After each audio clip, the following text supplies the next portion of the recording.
Hey y'all, welcome back to my channel. Aimee here. So today I have a book haul for y'all. It's been a while. Some of these books I bought for myself, some I got for my birthday. So yeah, so I thought I'd share because the pile was getting nice and tall, so let's get into it. I did some thrift store book shopping. I did some Barnes & Noble's book shopping. Lots of Barnes & Noble's book shopping because I had a Barnes & Noble's gift card for my birthday, and I just did some book shopping, you know, for myself. So I think I found some gems while thrift store book shopping. The first one I saw and super excited to see it because I love the cover. This is an older or a backlist book from Simone St. James. This is The Haunting of Maddie Clare. When I think this is like a new cover for it, and when she was showing it on Instagram, I was like, I have to have that because I love the cover. I don't know what it's about, but anything by Simone St. James I'm here for. Now I know a lot of her backlist titles are historical nonfiction thriller type, mystery thriller type reads. So this one does take place in the 1920s, and it says 1920s England. It says a woman of limited means and even less experience must confront a vengeful spirit in this haunting novel. It says Sarah Piper's lonely, threadbare existence changes when her temporary agency sends her to assist an obsessed ghost hunter. Alistair Gillis, who is rich, handsome, and scarred by World War I, has been summoned to investigate the spirit of the 19-year-old maid, Maddie Clare, who is said to haunt the barn where she committed suicide. Then it goes on to say Maddie hated men in life and she will not speak to them in death. But Sarah is unprepared to confront an angry ghost, real or imagined, on her own. She's even less prepared for the arrival of Alistair's associate, rough, unsettling Matthew Ryder, also a veteran of the trenches, whose scars go deeper than Sarah can reach. Soon, Sarah is caught up in a desperate struggle, for Maddie's ghost is no hoax. She's real, she's angry, and she has powers that defy all reason. I had to make sure what that last word was. Yeah, so we have a 1920s historical mystery thriller. I don't know, but I'm interested, so I picked it up. I also spotted The Anatomy of Desire by L.R. Doran. I'm not sure, I don't remember where I first saw this and read about it and was like, yes, I want that on my TBR. It's been a while, and when I saw it, it just reminded me that it was a book that I did want, but I don't remember what it's what it's about. It says for fans of true crime docu-series such as Serial and Making a Murderer. Yes, I loved both those podcasts. The Anatomy of Desire is a modern tale. The Anatomy of Desire is a modern tale of crime and punishment, exploring unbridled ambition, blinding passion, and the dark side of desire. Claire Griffith always knew she was destined for more than the life her conservative parents preached to her. After arriving in Los Angeles flat broke, she has risen to become a popular fitness coach and social media influencer, rebounded as Cleo Ray. Okay, now I'm starting to remember what drew me in about this book, of course, is the whole social media influencer, mystery thriller type of vibe we have. It says, on one summer day, Cleo and a woman named Beck Alden set off in a canoe on a mountain lake. An hour later, Beck is found dead in the water and Cleo is missing. Was Beck's death an accident or a murder? It says it's told in the form of an immersive investigative docu-series. So I guess we might get sort of like a document in a book kind of thing. Yeah, I just remember that whole social media influencer drew me in. I love those type of thrillers. I don't know why, they just pull me in. But yeah, found it at a good price. This is more of a recent release, so I was very excited to find it at a discounted price. This is Daughter by Kate McLaughlin. Sorry, McLaughlin, maybe? Let's try that again. This is Daughter by Kate McLaughlin. Sounds a little better. It says she never wanted her deadly legacy. So this is a YA mystery type thriller about a young woman who finds out her father is a serial killer, or was a serial killer. I believe he is in prison, hopefully. Let's see what it says. It says Scarlett's life is pretty average. Overly protective mom, great friends, cute boy she's interested in, and a father she's never known until she does. When the FBI shows up at Scarlett's door, she is shocked to learn her father is a notorious serial killer, Jeffrey Robert Lake. And now he's dying and will only give the names and locations of his remaining victims to one person, the daughter he hasn't seen since she was a baby. That's all we need to know. That's all we need to know. I'm excited. Sounds really good. I'm all about a good YA thriller. And then also more of a recent release, although I believe this came out. When did this come out? Was it last year or year before last? Oh well, it doesn't matter. This is The Replacement Wife by Darcy Kane. This is her second novel after, what is it, Pretty Little Wife? Yes, Pretty Little Wife. I really enjoyed that book. This is The Replacement Wife, and of course she has a third book that she came out with which I also have on my shelf, The Last Invitation. Anyway, I don't remember what this one was about. It says she's not like the others. How many wives and girlfriends need to disappear before your family notices? Elisa Wright is a mom and wife living a nice, quiet life in a nice, quiet town. She's also convinced her brother-in-law is a murderer. Josh has one dead wife and one missing fiancé, and though he grieved for them, he starts dating someone new. Elisa feels for that woman's safety, and she desperately wants to know what happened to her friend Josh's missing fiance. Searching for clues means investigating her own family, and she doesn't like what she finds. That's it. That's all we need to know. Like I said, I really enjoyed Pretty Little Wife, so I'm looking forward to reading that one. And then again, another recent release. I do believe this one came out sometime last year, like very recently last year. Why do I feel like I need to know these things? Yes, 2022. Anyway, this is My Wife is Missing by DJ Palmer. I've only read one other DJ Palmer, and that was The Next Husband, something like that. I really enjoyed it, so I was anxious to pick up another DJ Palmer, and this one sounded really good as well. I believe our wife goes missing on her own accord, if I'm remembering the synopsis correctly. It says, why did she run so suddenly? Why is she searching so desperately? A family vacation turns into a nightmare for Michael Hart when he discovers his wife and 2 children have disappeared from their New York City hotel room. Horrified, he fears they've been kidnapped. Michael's frantic search to find them takes a shocking turn when he discovers that his wife, Natalie, appears to have left quite willingly, taking their children with her. Once again, that's all we need to know. That's all we need to know. And in my last little shop with me video, or take a trip to Barnes & Noble's video, y'all seen that I picked up these 3 books. I was really looking forward to The Island by Natasha Preston, or I am looking forward to it. I love the cover, and I love the whole vibe of like a haunted amusement park, or that's the vibe I'm getting from the cover. And I believe that's what it is. This is a YA mystery thriller, so we have a young group of kids going to this abandoned park, if I'm remembering correctly. It says they say goodbye to their friends and family for the weekend they weren't counting on forever. Jagged Island, a private amusement park for the very rich, or the very influential.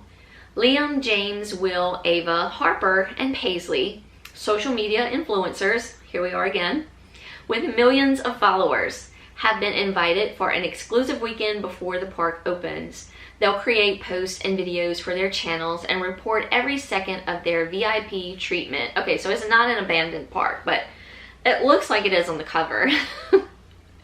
When the teens arrive, they're stunned. The resort is even better than they've imagined. Their hotel rooms are unreal, The park's theme rides are incredible, and the island is hauntingly beautiful. Their jam-packed schedule seems to cover every moment of their visit, but soon they realize that something's missing. Getting off the island alive. Okay. Kind of leaves you hanging there, but I'm good with it. We're gonna find out what's happening, what goes on this island with our young social media influencers. I'm super excited for this one. And then of course Peter Swanson has his new The Kind Worth Saving book that just recently come out. So I definitely want to read The Kind Worth Killing first, and I was actually planning on getting the UK copy of this book because it's so beautiful. But when I was perusing the Bournes, as you saw, I spotted this beautiful copy. Like, it's just, I don't know, creepy grayish lavender tones. It just really, it's really popped out at me, and I was like, okay, I think I have to get this one. So here we are. And then I knew I was probably gonna pick this up while I was over there. The Kind Worth Saving by Peter Swanson, which is the sequel to The Kind Worth Killing. So I don't want to dive too much into this book because I feel like it might give something away with this one. I'm late to the party on this one. Everybody loves this book, so we're gonna get it done. On a flight from London to Boston, Ted Severson meets the stunning Lily Kintner. Over martinis, the strangers play a game in which they reveal intimate details about themselves. Ted talks about his wife Miranda, how their marriage has gone stale, how a week ago he caught her in a stunning betrayal. But what begins as playful banter between Ted and Lily takes a swift turn when Ted claims, half seriously, that he would like to kill his wife. Then Lily surprises him by saying that she'd like to help. What? So yeah, I can't wait to get into this one. And then of course, dive into The Kind Worth Saving. I also really love this cover as well. I thought about getting the UK version of this cover. But when I saw this, I was like, I need this. I need this one in my life.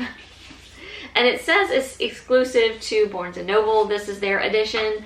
But I didn't see where anything spectacular, you know, showing that this is a Barnes & Noble's edition. Usually they have like some sort of spectacularness to the book, but I'm not sure what that is. But it's okay because I really love the cover. So there we have it. And then of course I picked up some Mail romances. Super excited to get to these. I have these Lauren Blakely books that I have been wanting to add to my Lauren Blakely collection that I have not read yet. This is just a little novella. This is Dirty Slide by Lauren Blakely and Katie Casey. So I'm excited to get into this one. I don't know if this, it just says a dirty player's novella. The back says, don't play dirty. That's the code I live by on and off the field. The other, don't get distracted. Not by the media, not by hookups, and definitely not by our rival team's ridiculously charming star player who loves to whisper dirty nothings to me every time we play ball. And sure, his offers are tempting, but he's the love 'em and leave 'em type, and I want the real thing, so I resist. But the night he steals second on me, in the biggest game of the year, the guy's a whole lot harder to ignore, especially after a filthy post-game kiss leaves me wanting all the things I can't have. Fine, fine, what's one more time? What's the risk in playing dirty just one more time? Super cute. I can't wait to get to it.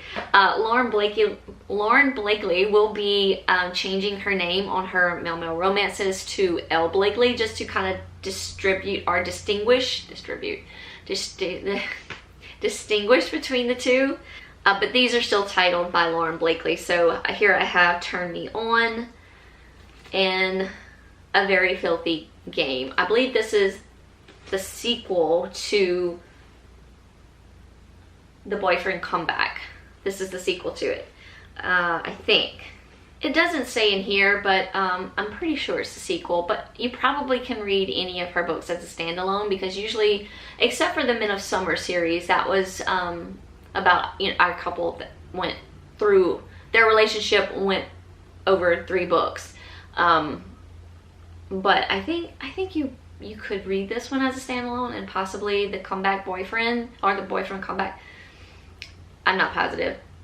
Okay, no, I lied. This is the second book in the boyfriend comeback. The series is called Winner Takes All.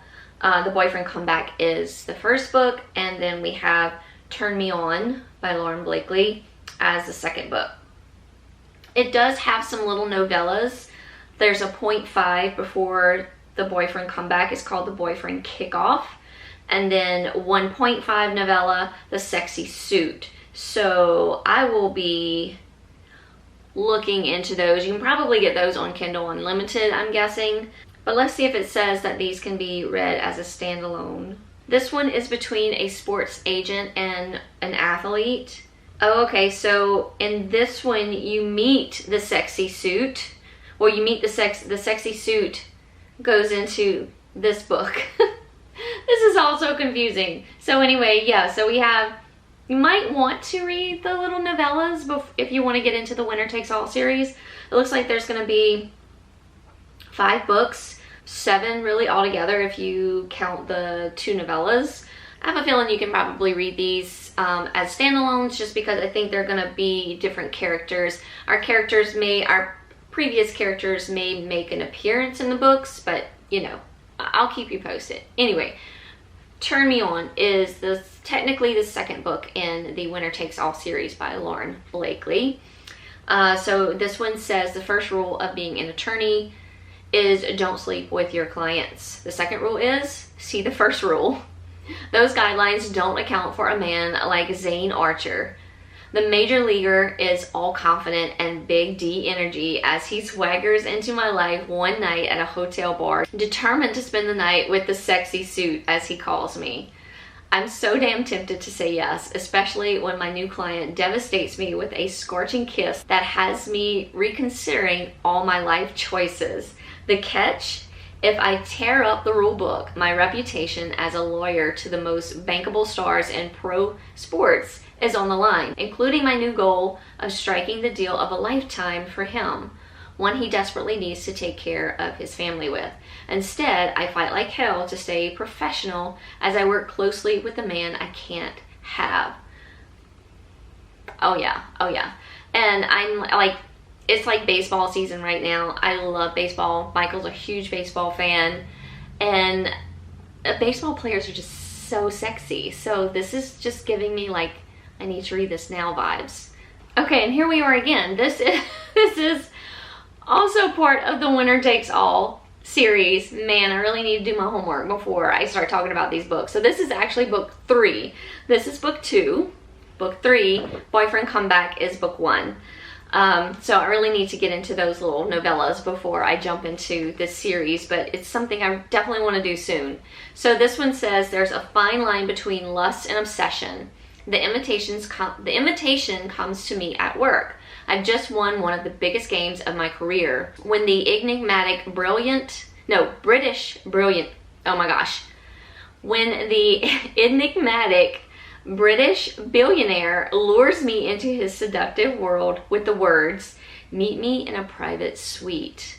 I RSVP and begin playing a whole new game, a dirty, delicious lessons in seduction one that pushes the boundaries of my desires. But desires come with a cost. So yes, this is probably going to be another set of characters. So I'll keep y'all posted on if I feel like these can be read as standalones, which I kind of feel like they could be.